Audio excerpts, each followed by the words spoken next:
പഹൽഗാം ഭീകരാക്രമണത്തിന് ഇന്ത്യയുടെ മറുപടിയെന്ത്? ഡൽഹിയിൽ തിരക്കിട്ട ചർച്ചകൾ. സുരക്ഷാ കാര്യങ്ങൾക്കുള്ള മന്ത്രിസഭാ സമിതി യോഗം ചേർന്നു. പങ്കില്ലെന്ന് സ്ഥിരം പല്ലവി ആവർത്തിച്ച് പാകിസ്ഥാൻ.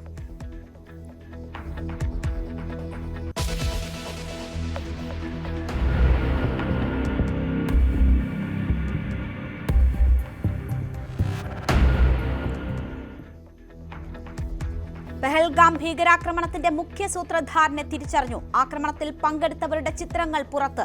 ഭീകരരെക്കുറിച്ച് വിവരം നൽകുന്നവർക്ക് പാരിതോഷികം പ്രഖ്യാപിച്ച് അനന്ത്നാഗ് പോലീസ്. ആക്രമണത്തിനെതിരെ കശ്മീരികൾ തെരുവിൽ. പാകിസ്ഥാൻ പതാക കത്തിച്ചു.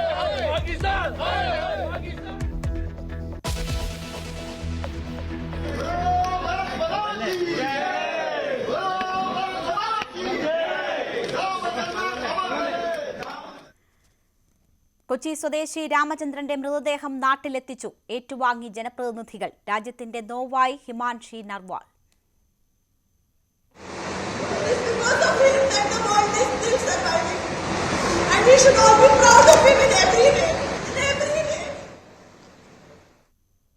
നിറമിഴികളോടെ വിനയ് നർവാളിന് ആദരാഞ്ജലി നൽകി മൃതദേഹം സംസ്കരിച്ചു.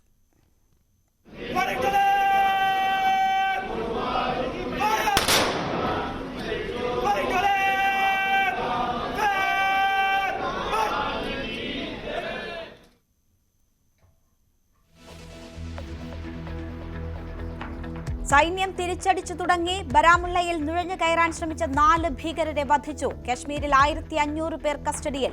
ഇന്ത്യൻ പോസ്റ്റുകളിലേക്ക് പാക് പ്രകോപനം.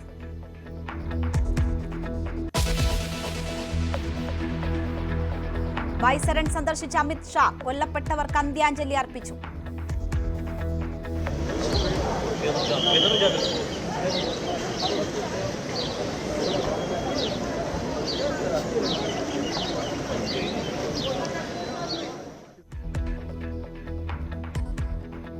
ശക്തമായ മറുപടി നൽകുമെന്ന് അമിത് ഷാ.